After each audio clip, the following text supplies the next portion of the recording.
میرے پیارے آقا صلی اللہ علیہ وآلہ وسلم کے پیارے دیوانوں، لوگ یہ کہتے ہیں، آج لوگ کہتے ہیں، نظر بھی آتے ہیں، یہ کیسے ہو سکتا ہے کہ ایک بندہ نظر اٹھائے اور بارش کا نزول ہو جائے، ایک بندہ یہ کرے اور پھر یہ ہو جائے، اور کسی کی دعا سے تقدیر بدل جائے، کسی کے اشارے ابرو سے تقدیر بدل جائے، یہ کیسے ہو سکتا ہے؟ ایک بات میں آپ سے عرض کرنا چاہتا ہوں، اگر میری قوم کے جوان سمجھنے کے لیے آئے ہیں، ایک بات یاد رکھنا، ایک بندہ وہ ہوتا ہے جس کو سمجھنے کا ایک تجسس ہوتا ہے، تحقیق کا اس کے اندر جو ہے وہ شوق ہوتا ہے، علم میں اضافے کا اس کے اندر ایک تڑپ ہوتی ہے، تو وہ سمجھنے دلیلیں سن کر سمجھتا ہے۔ لیکن ایک شخص ایسا ہے کہ جس کو سمجھنا ہی نہیں ہے، جس کو ماننا ہی نہیں ہے، اللہ اکبر، وہ وقت برباد کرتا ہے۔ جیسے مثال کے طور پہ آپ سمجھیں کہ لوگ کہتے ہیں آخر ولی بیٹا کیسے دے سکتا ہے، ولی کے ذریعے سے روزی کیسے مل سکتی ہے،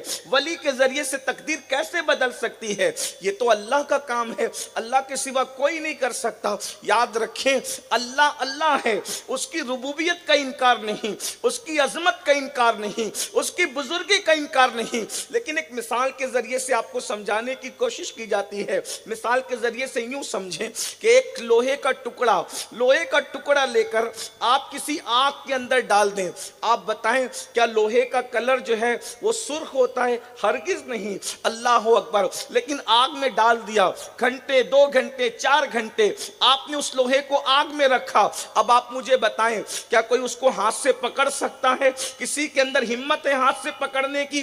پوچھو لوگوں سے، کیا لوہا کسی کو جلا سکتا ہے؟ کیا لوہا گرم ہوتا ہے؟ کیا لوہا لال ہوتا ہے؟ کیا لوہا کپڑے کو آگ لگا سکتا ہے؟ نہیں، ایسا کچھ بھی نہیں ہے۔ لوہا جلانے والی چیز کا نام نہیں ہے، لیکن چند گھنٹے اس کو آگ میں رکھا گیا، آگ سے اس کو قربت ہو گئی، آگ سے اس کو دوستی نصیب ہو گئی، اور وہ آگ کا دوست بن گیا، تو آگ نے اپنا رنگ اس لوہے پر چڑھا دیا۔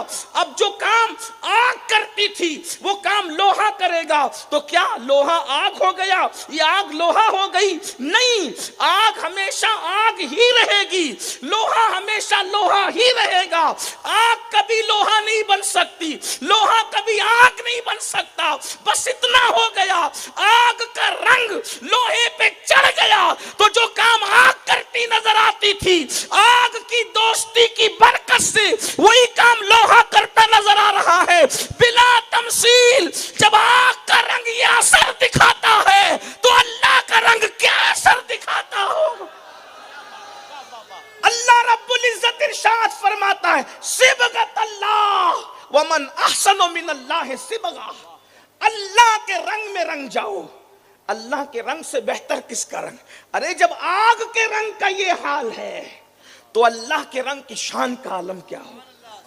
اللہ کے رنگ، پھر جب اللہ کسی کو اپنے رنگ میں رنگ دیتا ہے تو پھر شیخ عبد القادر جیلانی جیسی ہستیاں، غریب نواز معین الدین اجمیری جیسی ہستیاں، بابا فرید الدین گنج شکر جیسی ہستیاں، صابر کلیر جیسی ہستیاں، مختوم اشرف جہانگیر سمنانی جیسی ہستیاں، حضرت سیدنا شیخ احمد کبیر رفاعی جیسی ہستیاں، اسی طرح سے اللہ اکبر حضرت سیدنا مسعود سالار غازی جیسی ہستیاں، یہ ہستیاں ہمیں نظر آتی ہے، اور پھر وہ کائنات میں تصرف کرتے نظر آتے ہیں، ان کے اشارے ابرو سے کبھی باران رحمت کا نزول ہوتا ہے۔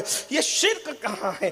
اس میں شرک کی گنجائش کہاں ہے؟ میرے پیارے آقا صلی اللہ علیہ وسلم کے پیارے دیوانوں، اور روز اول سے لے کر آج تک ولی اور ولایت کے ڈنکے بج رہے ہیں۔